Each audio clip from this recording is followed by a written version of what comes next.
सैयद तैमूर बुखारी है और मैं रीडर से खुशामदीद कहता हूँ। मेरे साथ हैं जी महरोज़ खालिद और कल PMS 2022 का रिजल्ट आया और उसमें महरोज़ की जो है वो 21st पोजीशन है। बहुत बहुत मुबारक हो महरोज़। Thank you sir. और महरोज़ के बारे में थोड़ा सा मैं आपको बताता चलूँ, he is a graduate of UVT Lahore और he is a civil engineer. और महरोज़ का और मेरा जो सफ़र है वो लगता तो बहुत छोटा है लेकिन वो कुछ ज़्यादा लंबा हो गया था, ज़्यादा लंबा भी नहीं। और फाइनली जो है ना महरोज़ के पास चलते हैं, उनसे देखते हैं कि उनका जर्नी कैसा रहा और क्या उन्होंने मुश्किलात क्या थी, डिफ़िकल्टीज़ क्या थी, तैयारी कैसे की, क्या चीज़ इंपॉर्टेंट होती है, पढ़ना लिखना, इंटरव्यू, सारी चीज़ें पूछते हैं। जी महरोज़, तो कैसे हैं महरोज़, आप क्या कहना चाहेंगे? अल्हम्दुलिल्लाह सर, मैं ठीक हूँ।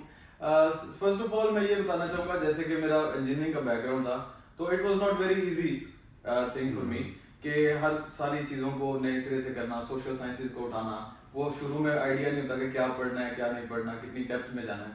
तो आई थिंक कि राइट असिस्टेंस अगर आपको मिले और आपको साथ साथ सही डायरेक्शन में पॉइंट किया जाए, तो मेरे ख्याल से आप जो है वो ठीक डायरेक्शन में पुट इन हो जाते हैं। और at the end of the day अगर आप कंसिस्टेंट रहें और हार्ड वर्किंग रहें और अपने आप को वो डाउन ना होने दें। अच्छा महरोज़, यहाँ पर मुझे ये बताइएगा कि आप जब मेरे पास आए तो आपने तैयारी की हुई थी, आपने कहा मैं अनप्रिपेयर्ड, उसके बाद कहाँ तैयारी आपकी कहाँ से स्टार्ट होती है, उसके बाद की कहानी जरा सुनाइए। अच्छा, जब मैं आपके पास आया था तो नॉलेज मैं समझता था कि नॉलेज मैंने काफी गेन कर लिया, बस मैंने पेपर अटेम्प्ट करने हैं और मैंने टेस्ट सेशन स्टार्ट किया आपके साथ। लेकिन उस वक्त मेरे लिए आई ओपनर ये था कि what I was doing was completely irrelevant.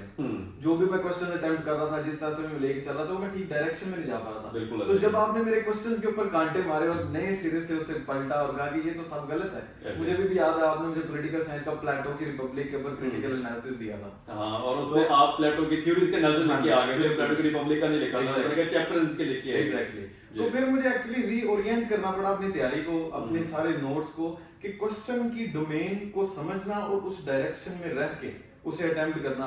I think that was the turning point in my CSS PMS journey.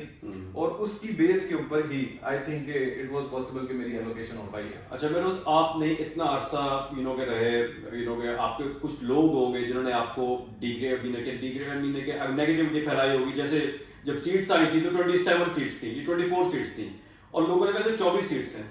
उस डायलेमा से कैसे निकले? क्योंकि मैंने ये रिजल्ट के बाद इतना ज्यादा फेस किया, कैंडिडेट्स रोते हुए आते मेरे पास और मुझे कहते कि सर 21 सीटें हैं, हम पास हो गए, क्या करें? तो उनको मैं कहता कि तुम्हें एक सीट चाहिए, तो आप बताइए, आप बताते आपकी वालदा का इसमें बड़ा पार्ट था, तो जरा बताइए। बिल्कुल। मेरी मदर चूंकि she is currently working as secretary Lahore board, तो उन्होंने मुझे अटेम्प्ट से पहले, मैंने कहा कि सीट्स बहुत कम है तो मैं अपीयर नहीं होना चाहता, तो उन्होंने कहा कि मैं सेक्रेटरी लाहौर बोर्ड हूँ, पंजाब में एक सीट होती है सेक्रेटरी लाहौर बोर्ड की, वो मुझे अगर मिल सकती है तो आपके पास तो 24 है, you have 24 times more chance of getting allocated than me.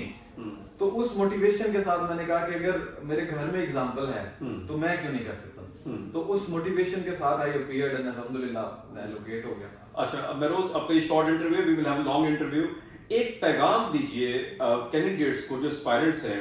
पहली बात तो ये बताइए कि जो रिटन प्रैक्टिस है और पढ़ना भी इंपॉर्टेंट है, मैं I believe it is well, लेकिन अगर आप क्वांटिफाई करें परसेंटेज के अंदर तो पढ़ना कितना इंपॉर्टेंट है और उसकी रिटन प्रैक्टिस जो है वो कितनी इंपॉर्टेंट है? क्योंकि लोगों ने कंफ्यूज किया हुआ कि 10 किताबें पढ़ लेंगे तो CSS हो जाएगा। क्या 10 किताबें पढ़ लें और रिटन प्रैक्टिस ना करें तो क्या CSS हो या PMS क्वालिफाई कर सकते हैं, ये बेहतर कर सकते हैं?